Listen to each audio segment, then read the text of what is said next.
Kızmam oğlum, niye kızayım? Kızarsın. Ne diyor? Mandalin, okulda öğretmeni mandalin istemiş. Mandalin değil mandolin. Bu hikaye sıra dışı filmlerin sıra dışı oyuncusu, ödüllü filmlerin ödülsüz oyuncusu ve sinemanın beyefendisi Aytaç Arman'ın hayat hikayesidir. Aytaç Arman 1971'den bu yana 100'ün üzerinde filmde rol alır. 3 kez Altın Portakal ve çok sayıda sinema ödülüyle taçlanan oyunculuk yaşamında birçok akılda kalan karakteri canlandırır. Kara kaşlı, kara gözlü, uzun boyludur Aytaç Arman. Arkadaşları resmini bir yarışmaya gönderir. Matematiği ve matematik hocasını çok seviyordur. Arman da matematik hocasının soyadıdır. Arkadaşları bu soyada uygun bir isim ararken Aytaç'ı seçer. Tesadüfen başlayan bir yolculuk ama bugün taşıdığım bütün değerleri bu yolculuğa borçluyum. Bu işe başladığımda saygıyla izlediğim sinema alanını tanıdığımda bana her şey bir garip gelmişti. Kırsal kökenli olduğum ve Adana gibi bir yerden geldiğim için tepkilerim sert oldu. Dayatılan hiçbir şeyi kabul etmedim ve sistemin dışına itildim der. Çoğu zaman parçalanmış ailelerin saf ve masum yüzlü oğlu rolleriyle izledik onu. Gözlerinde pırıltı vardır ve sıcaktır bakışları. Öyle ki çok sıcak bakıyorsunuz, gözlerinizde pırıltılar var. Çocukluğunuz sevgi ortamı içinde mi geçti diye sorulur. Aytaç Arman'ın gerçek adı Veysel İnce'dir. 22 Haziran 1949'da Adana'da dünyaya geldiğinde ailesi ona Arapça kökenli Veysel İnce adını verirler. Bir gün ailesinin kendisine verdiği adın bile değiştiği bir sanatçı olacağından habersiz büyür. Ailesi köy kökenlidir ve bu ailede şehirde doğup büyüyen ilk kişidir o.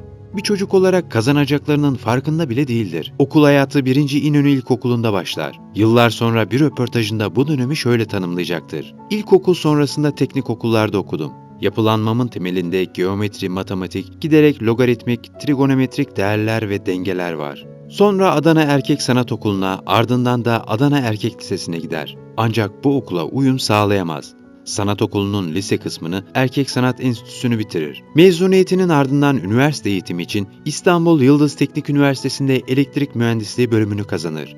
Ancak 3. sınıfa kadar devam edebilecektir. Okulu bırakma sebebini de şöyle açıklar. Sinemaya başladığım için eğitimi bırakmış değilim. Ekonomik yetersizlikten dolayı eğitimimi sürdüremediğim için tesadüfen sinemaya başladım. Bizzatihi sanat, matematiki bir meseledir. Matematik temelindedir, kurgusaldır sanat. Bu sanatın kurgusal temelinin en üst noktası sinemadır. Aytaç Arman, ben hüzünlü bir coşku ya da coşkulu bir hüznüm var diye tanımlarım kendimi. Hayatta öyle değil midir zaten? İnsanlar genellikle hayatın ya hüznüne kaptırır gider ya da coşkusuyla sürüklenir. Olur mu? O bir bileşkedir ve ikisinden de yaşamak lazım. Çünkü mutluluk ve mutsuzluk bir medcezir halinde gelir ve gider der. 1969'da Express gazetesinin açtığı Şikeli Artist yarışmasında yarışmanın birincileri önceden belirlenmiştir. Erkek adaylar arasında ikinci seçilir. 1971 yılında Ses dergisinin açtığı Ciddi Kapak Yıldızı yarışmasında erkeklerde Tarık Akan'ın ardından ikinci seçilerek sinema oyunculuğuna ikinci sınıf rollerle başlar. Keskin nişancılığınızla vurduğunuz kuş. Benimle dalga mı geçiyorsunuz? Hayır, ilk fırsatta kendinize bir gözlük almanızı tavsiye ediyorum. Kör nişancılığınız yüzünden az daha vuracaktınız beni. Fena mı? Yeryüzünden bir şımarık kız eksik olurdu. Hah, beni öldürdünüz diye belki de madalya alırdınız Avcılar Derneği'nden. Aytaç Arman, Tarık Akan'ın birinci seçildiği Ses dergisi yarışmasına değindiği bir açıklamasında şunları söyler. Bizim çocukluğumuz sinemayla başladı. Gençliğimizde sinemayla devam etti. Hayatımızda sinema, bir de fotoraman kültürü vardır. Ben sinemadan önce fotoramanlarda da oynadım. Sonra 1971'de bir derginin yarışmasıyla sinemaya başladım. Daha önce de bir yarışmaya beni arkadaşlarım itmişlerdi. Orada da ikinci olmuştum. O düzmece bir yarışmaymış. Sonradan anlaşıldı. Birinci olmam gerekirken beni ikinci yapmışlar. Sonra bu yarışmada ikinci oldum. Tabii ancak ikinci olabilirdim. Çünkü Tarık Akan çok yakışıklıydı. Türk sinemasının oyuncu kaynağı da yarışmalardan ibaretti zaten. Bir de tiyatro oyuncularımız vardı destek olan. Ben de öyle başladım. İhsan Yüce'nin ve Süreyya Duru'nun çok önemli bir yeri vardır Aytaç Arman'ın sinema serüveninde.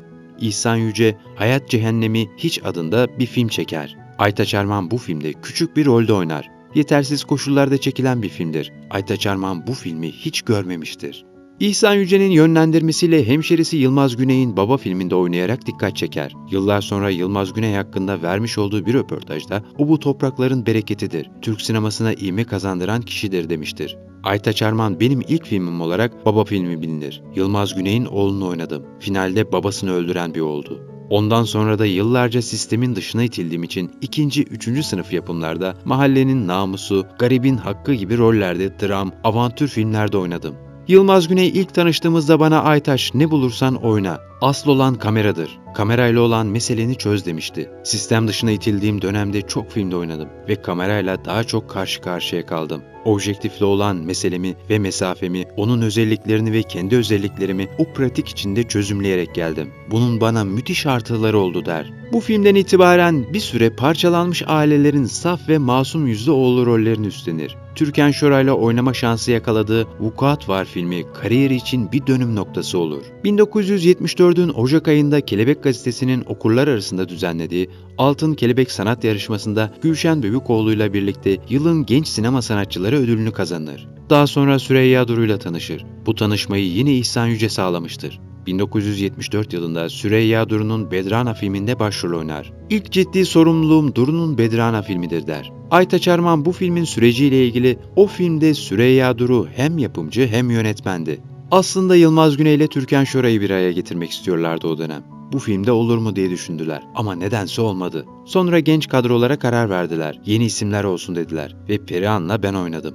Bedrana, Bedranan öyle, ne isteysen. ben ölmüşem Bedrana. Hele bak, Benle kaçacaksın Bedrana. tövbe de Davut. Hiç sağ korlar mı bizi? Ağam, babam. Yoktur mümkünü. Süreyya Duru Baba filminde beni izledikten sonra İhsan Yüce'ye benden bahsetmiş. Kim olduğumu sormuş. O çocuğu ben sana getiririm. Gördüğün zaman çok şaşırırsın demiş İhsan Yüce. İhsan Yüce beni götürdü ona. Böyle bir baktı. Affedersin dedi. Lambayı çevirip baktı. O film bir dönemin başlangıcıdır. Ertesi yıl Süreyya Duru'yla yeniden bir araya gelerek Kara Çarşaflı Gelin'de yer alır. Askerlik dönüşünde rol aldığı Yılmaz Güney'in Düşman filmi Arman'a 1981 Siyah en iyi erkek oyuncu ödülünü getirir. Adı Vasfiye, Fatma Gül'ün Suçu Ne ve Uzun Bir Gece filmleriyle oyunculuğa devam eder. Biri ve Diğerleri ve Gece Yolculuğu filmleri Arman'ın oyunculuğun olanaklarını zorladığı aykırı yapımlar olur. Gece Yolculuğu filmi ertesi yıl düzenlenen 25. Antalya Film Şenliği'nde Arman'a en iyi erkek oyuncu ödülünü getirir ve Bir Avuç Gökyüzü gibi filmlerde sinemada siyasal bir zemine sahip roller üstlenir. Yılmaz Güney Kültür ve Sanat Vakfı'nın yönetim kurulunda yer alır. 1994 yılında oynadığı İz filminde ilk ve tek olarak kendi sesiyle beyaz perdede görünür. Ardından 1997'de Akrebin Yolculuğu filmiyle başlayan Ömer Kavur birlikteliği başlar. Bu filmin ardından Kavur'un yönettiği Melekler Evi ve Karşılaşma filmlerinde rol alır. Son dönemlerde oynadığı Toz Ruhu ve Beni Sen Anlat filmlerinin yanı sıra TV dizilerinde de çeşitli roller alır. Ben sizi tanımıyorum. Ama ben sizi tanıyorum. Hayır. Nereden tanıyacaksınız beni? Nereden tanıyorum seni biliyor musun? Şiirlerden tanıyorum seni. Ha, şiirlerden. Aşk şiirlerinden. Toplumda iz bırakanlar emek harcamışlardır diyen Arman, bir röportajındaysa sanatçıyla oyuncu arasındaki farkı atlamamak lazım. Gerçekten ürettiğiniz eseriniz olursa geleceğe kalırsınız. Sanatçı kalıcı olandır ama oyuncu değil ifadelerini kullanmıştır. Başarılı sanatçı başka bir açıklamasında önemli filmlerde canlandırdığı karakterleri birkaç yıl sonra oynamak istediğini aktararak şöyle konuşmuştur. Ben hep bu rolü 4-5 yıl sonra oynasaydım keşke diye düşünürdüm. Teknik anlamda sinema, objektif oyuncusu olarak daha farklı deneyler yaşayarak, biraz demlenerek, dengelerimi daha iyi oturtarak, pişmiş olarak o karakteri oynamış olsaydım daha iyi olacaktı diye düşünürüm. 1979 yılında Yılmaz Güney 3. kez hapishanedeyken Çanakkale'de geçen Düşman filmi için Aytaç Arman'ı seçmiştir. Yönetmenliğini Zeki Ökten yapıyordur ve bu film hayatını etkileyecektir. Film o yılların çok zor koşullarında Türkiye tam bir iktisadi kriz içerisindeyken çekilmektedir. Planlar alt üst olur.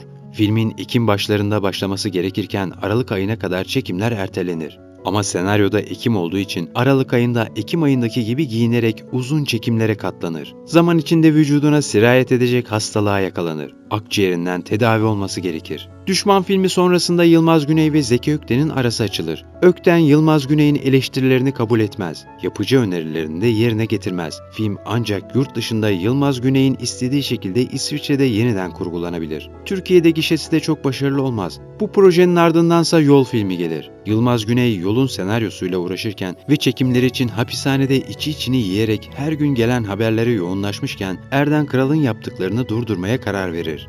Çünkü Erden Kral projenin gerektirdiği ustalığı ve sadakati filmin çekimlerine göstermemektedir. Sonuçta sektörde pek çok kişinin de şaşa kaldığı, Yeşilçam'ın krizde olduğu, Sinesen soruşturmalarının devam ettiği, Aytaç Arman'ın da yargılandığı bir dönemdi. Arman, tartışmaların dinlenmesi ve yeni kararların alınmasını beklemek için o gergin günlerde evine çekilir. Yılmaz Güney'in kararına saygılıdır. İlk çekilen projede yer alıyordu. Mahkumlardan birini oynamaktadır. Filmin ne zaman yeniden başlayacağı da belli değildir. Sonuçta film Şerif Gören hapishaneden çıktıktan sonra başlar. İlk çekimler yapılırken Gören hapishanededir. Kral'la Güney anlaşamamıştır. Teknik ekip yeniden yola koyulur ciddi değişiklikler yapıldıktan sonra. Ama Yılmaz Güney'e o yıllarda Arman'a ilişkin ulaşamıyoruz. Nerede olduğunu bilmiyoruz. Sanıyoruz protestocu ekipten diye haber iletilmiş. Oysa Aytaç Arman evinde Yılmaz Güney'den haber bekliyordur. Onun evine çekilmesinin nedeni de Yeşilçam'da kopartılan tantanaya bulaşmamaktır. Protestocu ekipten değildir. Tam aksine protestolardan kaçmaktadır. Olaylardan haberi olduğunda yeni ekip içinde yer almadığını öğrendiğinde çok üzülecektir. Kendi deyimiyle hayatının hiçbir döneminde Yılmaz Güney'i protesto etmemiştir. Hatta Adanalılıktan abisi olan ve ilk filmini borçlu olduğu Yılmaz Güney olan saygısı hiçbir yönetmene değiştirilmezdi. Aytaç Arman hiçbir zaman hak ettiği rollerde oynayamamıştır. Bunun için şöyle der usta oyuncu: daha dikkatli olmam, kendime sahip çıkmam gerekiyordu. Sistem destekli olsaydım, sistem yıkıldığında, zaafa uğradığında ben de yok olacaktım. Sistem hangi dönemde nasıl sallanırsa sallansın, hep var oldum. Herkese bahşedildiği gibi bahşedilen sanatçı kimliğiyle bugünlere geldik. Ama ben sanatçı değilim, ben sinema oyuncusuyum. Eşkıya budalası zilli, şeytan diyor şöyle elinin tersiyle bir tane. Hem bana ne oluyor canım, Allah'ın cezası, lanet ters karı, oh be, 3 gündür başımı dinledim ha! Hep söyle ona, ben pısırık değilim, ben gösteririm ona! Ha, ne biçim kadın be, iş aldık başımıza ya! Yapılanmamı sağlıklı sürdürüp, yıllarca süren sinema oyunculuğu geçmişime rağmen henüz yolun başındayım. Kişiliğim sanatçı boyutunu yetkinleştirebildiğim noktada kendime sanatçı diyebileceğim. Arman tüm bu çalkantılı zamanlardan sonra yine de mutludur.